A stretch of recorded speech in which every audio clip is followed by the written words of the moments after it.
తెలంగాణలో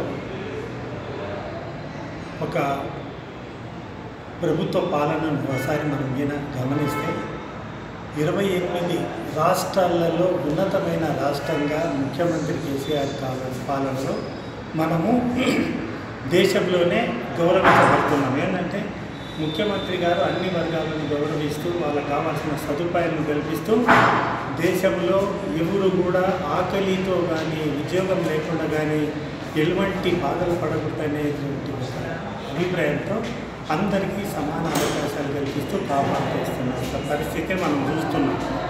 ఈనాడు రైతులను మనం దేశానికి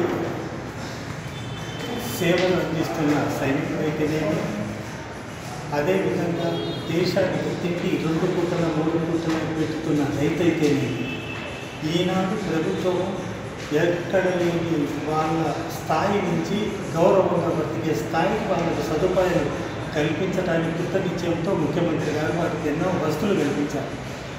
ఈనాడు మా సైనికుల పరంగా నేను చెప్తున్నది ఏంటంటే, మేము రిటైర్మెంట్ అయ్యాము. ఏది second world war, first world war, దాని తర్వాత 1962 చైనా యుద్ధం అయితేనేమి, 61, 62, 65, 71 యుద్ధాలలో ఉన్నతమైన సేవలు అందించి శత్రువులను ఎదుర్కొని వాళ్ళను సంహరిస్తూ మేము కూడా చనిపోయాము.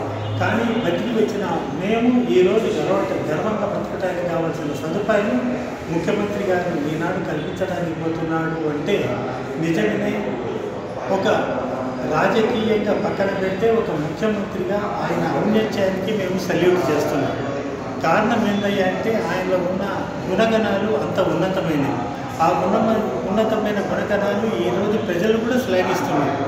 ఇప్పుడు ఆయనకు తిరుగులేని మెజారిటీ పరంగా ఆయన తిరిగి గెలుపొంది మళ్ళా 5 సంవత్సరాలు ఆయన సీట్లో కూర్చుంటాడనడానికి ఎలాంటి సందేహం ఎవరికి ఉండాల్సిన అవసరం లేదు.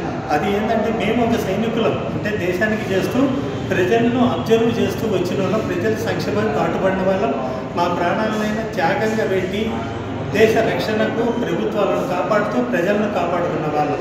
ఈనాడు బయటికి వచ్చాం. ఈనాడు మా గురించి ఇంతవరకు ఏ ప్రభుత్వాలు, రాష్ట్ర ప్రభుత్వాలు పట్టించుకోలేదు. కానీ ఈనాడు ముఖ్యమంత్రి కేసీఆర్ గారు ఇంత ఉన్నతమైనటువంటి ఆలోచనలతోటి మేము గౌరవంగా బ్రతకడానికి, మా యుద్ధంలో చనిపోయిన సైనికుల కుటుంబాలు గౌరవంగా జీవించడానికి, అదేవిధంగా వికలాంగులైపోయిన సైనికులైతేనేమి, వాళ్ళు వితంతువులైతేనేమి ఉండటానికి కావాల్సిన సదుపాయాలు కల్పించారు.